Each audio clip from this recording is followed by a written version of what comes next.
Guilty until proven innocent? With respect to interrogation analysis, it's no secret the benefit of hindsight gives you a considerable advantage when evaluating information. When you know a subject Wait, hold on. The bizarre case of Stephen McDaniel, guilty until proven is innocent? guilty, it allows you to exclusively look for guilty behavior. The knowledge of outcome highlights the imperatives while stripping away non-essentials, and this allows you to calculate certain things that would otherwise be overlooked by cause of your own doubt. Hindsight. Okay, everybody f***ing chill. We're gonna watch the shit out of this. We're gonna watch the shit out of this. This is like one of the most compelling f***ing YouTube channels I have seen. I don't know if, like, I'm not, like, I kind of am into, like, criminal psych stuff. Never to this degree, but this is, like, nuts. It's bananas. Like, this is the most... Please don't forget to subscribe, because a lot of people that watch my videos don't subscribe, apparently, and hit that bell. Bananas shit I've seen. Hindsight is 20/20. Everyone is well aware of this aphorism, and what's fascinating is that it not only applies, but is far more compatible to the innocent than it is to the guilty. The reason for this is because the information you have to scrutinize is reduced when dealing with innocent subjects. When you remove the versatile factors of misdirection and trickery, you're left with relatively straightforward behavior in comparison. Of course, the argument that everyone is different and can react in a different manner has merit. Human beings are unique, and there will always be exceptions to every rule, especially when you take into consideration that trauma can cause atypical behavior. Yet, atypical behavior and guilty behavior are generally distinguished from each other with relative ease. And that brings us to example number 1. 37-year-old Michael Dixon, described by his peers as popular, friendly, but also unassuming and reserved. A self-professed introvert who turned down a job as a trade show presenter due to his fear of public speaking, and kept his position as a trade show assembler instead. On August 15th, 2003, in Hamilton, Ontario, police were called to report a man breaking into a jewelry store. 2 officers... Guys, I get it. You have a favorite one, okay? You have a favorite video from this channel. Everyone does. I totally understand that. We will watch all of them. So calm down. I'm not going to stop this. I'm not going to stop this in the middle of a video that I just started. Specifically to go watch your favorite one, okay? Just chill. The reason why chatters sent this to me is because they wanted me to wash away the propaganda. EZ clap. Okay? They wanted to show how people get guilty pleas out of innocent people. Responded and chased the perpetrator from the store down an alley before momentarily losing sight of them. At the same time, Michael Dixon was getting off a bus nearby coming home from work. He was the first person the police saw when coming out of the alley and was then arrested at gunpoint. Dixon voiced his innocence but didn't resist arrest and stated he would help in any way he could. He was taken to the Hamilton police station and questioned 2 hours after his arrest.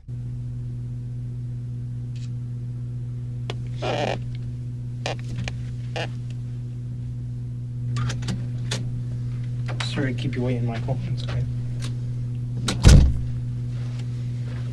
One could advocate this as a common policing misstep if it weren't for the suspect being described as a small white man in the 911 call. As well as not being white, dude. Dixon is 6'3". This detective has either forgotten standard procedure to review the call to dispatch, or for some reason decided to reject it as evidence altogether. I wonder what the reason was, chat. Chat, what do you guys think the reason was, dude? This is not even... I mean, this is an NA cop, because technically Canada, right? This is in Canada, right? Hassle. Michael is informed the room is being recorded and then read his rights. He asserts he is willing to speak with a detective and help with the investigation. Okay. Why we're here is because earlier tonight you were arrested for breaking into a jewelry store on John Street South. Now, this is literally talophobia. That's my point. That's what I was trying to say. Quite frankly, isn't an issue. The evidence I have is, frankly, conclusive and overwhelming. Okay? So I'm not even going to ask you if you did it. What I have to ascertain here is what kind of guy you are. Guys, you have to understand. The cop is colorblind. He sees no color. So who's the racist now? You, chat. You're the racist because you only see black person, white person. He sees beyond that. When he looks at people, he just sees people. Specifically this one who definitely did the crime, apparently, according to this cop. Yeah. What I have to ask. The subject maintains a forward-leaning posture and keeps his eyes both in contact and on the same level as the detective's. He displays self-confidence and poise, while it's the detective, in fact, who gives off a nervous disposition. What Michael just did is known as a non-verbal challenge in forensic psychology. So let's break it down into components. In the next moment, the detective will shift in his seat to adjust his position, and at the same time break eye contact to look somewhere in this direction. Michael's exaggerated head movement that follows isn't for the purpose of maintaining eye contact. He could maintain it while keeping his head perfectly still. It is in fact to let the detective know he is maintaining eye contact. It's a way of asserting dominance in the exchange. He is telling the detective that he is the more confident person in the room at that moment. What I have to ascertain here is everybody knows only guilty people assert dominance in interrogation. So it's not that he was super confident that he had not committed the crime. It's that you know, he was guilty. what kind of guy you are. Whether this is you're like a serial burglar and this is what you're doing all the time, or whether this is a one-off thing because of the power cut and everything that's going on tonight. That's all we're here for. Okay, I understand your position. Like I say here, I didn't do it, and you've heard that a million times, I'm sure, in your career, but it's just... Ask me questions. That's all I can do is answer them, I guess. I've got no questions to ask you. I mean, why did you do it? That's basically, that's my only question. But coming from that position, and since I'm saying I didn't do it, I really don't have an answer for you except to say I didn't do it. I guess we haven't really got a great amount of talking about. Yeah, it's like I said, whether you did it or not isn't up for the discussion. Okay, well. It's Why really the fuck not? You've no doubt come to notice how incredibly tolerant Michael is over the unjustness of the situation. It's crazy. It's the most unusual thing about his behavior, and perhaps what makes him an anomaly with respect to innocent subjects. So before moving on to the second phase of this interrogation, we'll show you a more common response from an innocent subject facing similar charges. This is 26-year-old Justin, falsely accused of breaking and entering, first-degree theft, and assault. He was arrested at his home and only read his rights to silence on the way to the police station. The footage will begin before the subject knows what exactly he is being charged with. In his mind, he knows he has done nothing wrong, and at this point is unaware he is about to be wrongfully imprisoned for just over 2 years.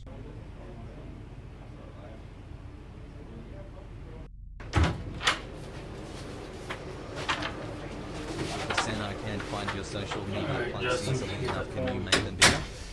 You know what I read you earlier? The 19th of February. 2 days ago, so it'll be Tuesday. Alright? About 5, 6 in the morning. Bro, I fucking hate the... Oh my god, dude. This motherfucker went to prison for 2 years, bro. Where were you at then? Are you insane, dude? And people who are saying, wait, he's white, this is what we talk about all the time. Doesn't matter, he's fucking poor, okay? And this is how the criminal justice system works. Jesus Christ, though, dude. That is so nuts, dude. You call her and ask her. He didn't go? I thought he was about to, or Downstairs asleep. Mm-hmm. I thought he did go. Did she know you were asleep at that time? Yeah. He doesn't see the interrogators as a threat, but more of an inconvenience. He did His go. responses are short and concise. He does not seek approval. He only responds to a question or states a point. I mean, did she see you sleeping at that time? Yeah, I don't never leave. If I ain't doing nothing, I stay at my mother's house. If I'm not working, I'm at home. Mm-hmm. You didn't go to labor ready that day or nothing looking for a job, yeah. Okay. That morning, house got broken into. Okay. The detective's strategy is to reveal the charges in a periodic manner. Getting a confession to one charge at a time is far easier than gaining admission to all of them at once. The plan is to reveal the break-in and robbery charge first, then reveal the assault at a later stage. The detective goes on to explain that the accuser named Candy said she saw him loitering around her house in the evening hours of the night, and a short time later witnessed him break in and steal a multitude of valuable items. The detective then explains that she picked him out of a 12-picture lineup of suspects. She says you broke in this apartment. Okay, well tell me why. Justin is now aware of the burglary charge, which holds a possible 20-year prison sentence due to previous convictions. He will now begin to forcefully assert his innocence, and each time he does so, will bring forward his posture and strengthen his vocal emphasis while making the assertion. Alright, so I mean, she's saying that I was there before? Is that what she's saying? She's saying she's seen my face before the break-in happened? Yep. I know the black dude was in Canada is in America. I know. I don't know who she is. I don't know what you're talking about. I don't know no girl named Candy. None of that shit, man. Why is she saying that you're... I don't know why she's saying she's... I don't know why I don't know. What were you doing there? I was not there. I don't know this girl Candy. The only Candy that I even heard of is this guy I know named Tim Stahl dates her. The person he just mentioned was the accuser's ex-boyfriend. Okay. That's it.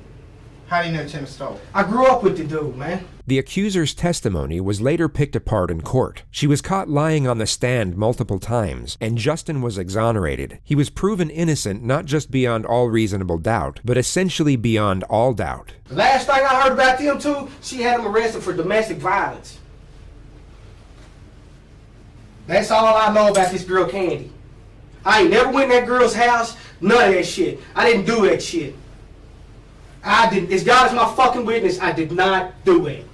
This level of certitude is rarely seen in people who are hiding something of a sinister nature. Even with the knowledge of how the common subject reacts and time to study and rehearse this specific behavior, it would be extremely difficult, if not impossible, to replicate it in a convincing manner under these conditions. If you found the most talented actor in the world and asked him to mimic this behavior on a movie set, he would be able to do so in a near-identical manner. Yet if you place that same actor in the real-life situation of an interrogation room, with the prospect of facing decades in prison for a crime he knows he has committed, his acting capabilities won't be anywhere near as effective. The survival instincts mentioned at the start of this video will be nullified by the burden of guilt, and the ability to perform under pressure will be significantly diminished.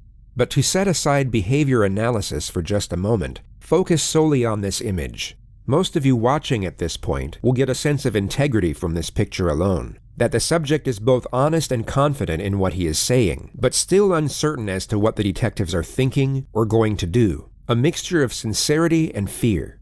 The knowledge of outcome will have no doubt influenced this perception, yet what's intriguing is that most of you will have gotten this exact same perception completely void of hindsight. It's a hard thing to accurately explain, but it's something you can just feel. And this instinctive feeling is what the guilty have an almost impossible task at emanating. And, you know, when you say he didn't have a weapon, he's on the ground, and you put something up on the thing and then gets out. I thought it was a shotgun. I mean, what are they saying? So I fought with her, so now, they're saying, okay, I fought with her, so I must have killed her. I mean, come on. I mean, that's... Oh, Jesus Christ. Being arrested for soliciting to commit murder. You attempted to hire someone to kill somebody else. And that's why you're here, and that's what you're getting charged with. Okay, no. You don't understand? Or... No. Bro, I don't know who the fuck you are. I don't understand why you think, like, this is Big Boss Bose's content. Wait, why can't I fucking delete this person? Okay, well, like... Mods, clap this fucking weirdo, okay? No, I don't. I just invincible here. Okay, well, I'll just restart my Chatterino so I can actually fucking clap them. Play Minecraft. There you go. What was it? Midwestern what? Pogo. Midwest Nightmare. Fucking idiot, dude. Like 1 year big dubs.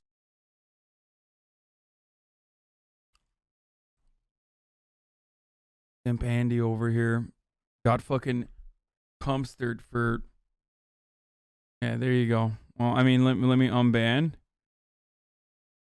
Let me unban just so I can ban him again. Okay, are you guys happy? There it is. I never did that. Why should I believe you? Because I'm a very trustworthy person, and the people that do know me, they know how I'm a calm person. I am not an argumentative person. I'm a low-key guy that's quiet. I'm not about confrontation. I'm not about anything that elevates to that level. I mean, like, if someone like yells at me, screams at me, I just take it and I just try to get it by the wayside and get it back to where it's just a cool conversation to where like none of that gets to that height. Because I am not that person. Is this Chris Watts? Is that the guy who was like that you guys want me to watch? Because he went in that girl's house. None of that shit. I didn't do that shit. I didn't. As God is my fucking witness, I did not do it. I did not do it, man. I did not do it. So now we got it clear that you do know a Candy. No, I don't know the girl. I ain't going to that girl's house, man. God is my witness. I did not go in that girl's house, man. I used to be a piece of shit when I got out of the fucking penitentiary. I told myself I wasn't going back. I ain't done nothing but work my fucking ass off the entire time I've been out. Can you prove, other than you saying you did not, is it that morning? What can you tell? How can you prove to me that you were at home? All you gotta do is call and ask my mother. So you're telling me you didn't step foot out of the house? Not 1 foot. Tuesday. Wait, did they not call her mother? The detective his mother then for an goes alibi? on to reveal Justin is accused of assaulting the supposed victim during the robbery. You take a vanity mirror and you hit her over the head with it and you guys fight. And she got injuries. No, man. Hell no, man. Get her goddamn boyfriend, Tim Stone, in here and question him about her goddamn injuries. Look at that straight right there. This sounds like it's a goddamn thing that fucking her boyfriend, Tim Stone, done fucking done something to her, and now they're trying to put it on me.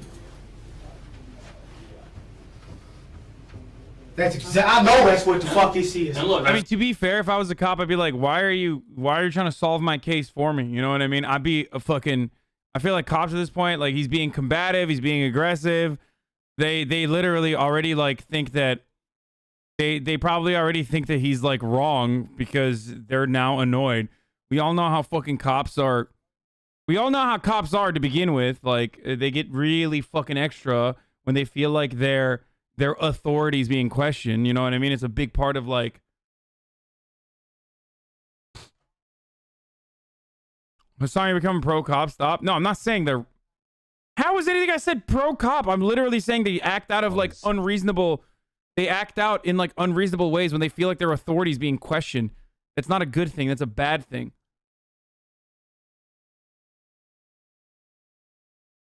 that's why we're talking to you, okay? No, this is bullshit, man, because I've tried everything in my fucking power to stay the fuck out of this goddamn fucking penitentiary shit. I did not do that shit, man. Motherfucker's been to jail already. He should have. That's He what we're definitely talking should to. have We're called a here to lawyer. investigate It sucks this, that he okay? didn't. That's why we're asking all HasanAbi these is a questions. racist. There's a Nazi icon on his desk. I'm sorry to freak out, man, but I didn't fucking do this shit, man. I'm fucking shaking. I did not fucking do this, man. Justin had already served 3 years in prison for a robbery in his early 20s. He more than likely knew the reassuring tone of the investigator wasn't a good sign. Although slightly more animated than the average person, this form of aggression is a commonplace response from the innocent being directly accused. He comes off aggressive, but in a defensive manner. He is not being hostile, but highly combative when professing his innocence. His conduct is totally justified considering the circumstance. When facing a considerable amount of time in prison for something you didn't do, this level of anger is warranted. So when compared to the forgiving composure of Michael Dixon, the extraordinary nature of his behavior becomes even more pronounced. I really don't have an answer for you except to say I didn't do it. I guess we haven't really got a great amount to talk about. Yeah, it's like I said, whether you did it or not isn't up for the discussion. Okay, well, it's really not. There's a number of witnesses. Great. One of whom had a video camera. Perfect. Yeah. Okay then. Well, that's relieving. That's relieving, to be quite honest. Yeah. So view the video camera. I have. Okay. That's why your guilt isn't in issue here. That doesn't even make sense to me. Because if I'm on the video camera, that doesn't make sense. You have a video camera that shows me? Yeah. That doesn't make sense. It makes perfect sense to me. We'll have to, I guess, I have no choice but to get a lawyer then, if this is the kind of thing you're going to go through with me. This isn't going to go away. You're charged with breaking in. You will be charged tonight. Okay. You will be going to court in the morning. Perhaps the most upsetting moment, considering the fact that we know this man is innocent. You can see the fear emerge in his eyes as he realizes he won't be going home after this interview. Charged with breaking in with intent. Okay, that's what's going to happen right now. We're now given an insight into Michael's introverted personality. He is noticeably afraid of what lies ahead, yet reacts to the situation with reasoning and intuitiveness. Rather than explode into emotion like the more extroverted personality, he instead processes the moment and then responds to it from an analytical position. Can I ask you something? Okay, are you just making this up that you have a video camera so you see how I react? Because it goes that if you're saying, okay, hear me out for a second, please. If I am guilty, as you believe, because you had me on video camera, then okay, we'll go through the procedure. But I'm saying, I'm trying to call your bluff here, because since I know I didn't do it, there's no way I can be on the video camera. Well, like I say, it's not a game of poker. Okay, well, I've got nothing to gain from that. I'm not trying to give you a hard time, all right? You know what? I've got nothing to gain from that either way, which is why I'm not asking you. What's up with this dude's accent, bro? Automatic L. Why is he in Canada, but he sounds like he's from London? Sorry. Did you do it? I'm not trying to catch you out. I've got nothing to gain from that. Getting a confession void of evidence is in fact excellent for an investigator's career. It's a mark of merit and can accelerate promotion. Michael continues to profess his innocence in a calm and composed manner for a further 7 minutes. The detective then asks that he draw out a map and specify his movements before the arrest. Every detail of his alibi was... Oh my god, it's literally, there is a London and Ontario, but like, that's not what I meant. I meant like from... fucking the UK. Later proven to be 100% accurate. Like I said, that's not what I meant. On the Chad. information that I've got, you're going to be charged tonight with breaking in. However, I do have a duty to make sure that the truth is, and the truth, basically the truth is paramount, and the true version of events is paramount, and I have a duty to investigate all of this, and I will investigate. I assure you, I'll investigate this story thoroughly.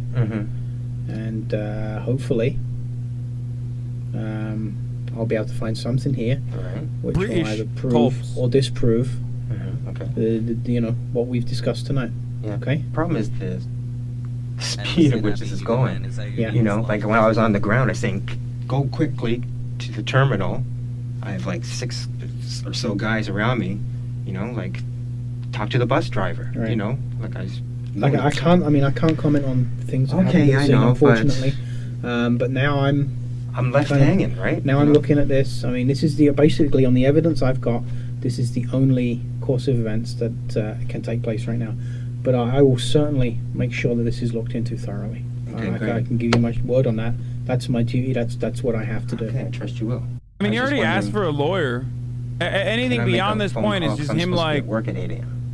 You're not going to be able to be able to walk. I know I'm not going to be able to, but I like to phone ahead.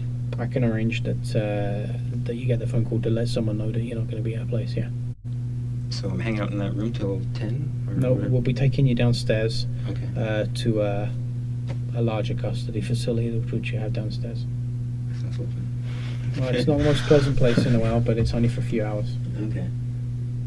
Okay. From court tomorrow, what happens there? In Canada, they can keep asking if you after you request a lawyer. Wait, really? What the fuck, Canada? What the fuck's wrong with you guys? I don't know. Okay. Well, wait, is that a lie or is that for real? I will look into all of this. I trust you will. Yeah. I trust you will. I'll make sure we got the whole picture. Okay. Okay. Well, thank you, I guess. Okay. You're not in an enviable position, and I understand the process. I'm not satisfied with it. That's what I'm saying. You know. And I don't expect that you're going to be happy with it. You know, and I'm thinking, no disrespect to you, but I know someone sitting in this chair has probably lied to you a million times, right? So I'm thinking, what can I do to convince you? I try to give you the information. Like, you've been very good with me, and I try and treat everybody as an individual. Okay. My main aim is two things: is that you get your rights, that you're. That's literally a racist self-report. That's exactly what racist motherfuckers say. Aside from the fact that the actual suspect on the report is a white person who's 5'3". You know, that's the number one reason. But like, that's the number one thing that racists love to say is, I try to treat people as individuals. You're and the content of their character. The Constitution of Canada. And not all cops are racist, you lunatic. First of all, even if that is my point, which it isn't, that's not what I said. But it doesn't matter because this cop absolutely is a fucking gigantic racist, you dumb fuck. He literally is like, no, you are 1000% the person that we're looking for when the suspect that they're looking for is 5'3" and white. You fucking idiot. Like, how are you gonna, that's a point that you can like try to argue in like some of these other instances, you know, good luck. But like in this one, you just can't. Like, this is the definition of a racist cop that's like pinning a crime on a black dude because he's black. That you treat decently, and the truth comes out. The truth eventually did come out, but the suspect wasn't treated decently. He was kept in jail for 3.5 days before a separate investigator looked into his alibi witnesses and checked surveillance of the area in question. He was then exonerated immediately. A civil trial ensued, and Michael was awarded $46,000 in punitive damages. Nice! The interrogating officer and 3 other investigators were all demoted and suspended without pay. Just demoted? Are you fucking kidding me? Dude, that's crazy that it's like, XQ reacts to guilty until proven innocent. That's crazy that that's like, that they just got demoted. Fucking cops, dude. Literally all around the world, cops are the same. And he only made 46K out of this. That's crazy. Okay, boys. I mean, which one? Which one should we look at now? What's the Jennifer Pan video?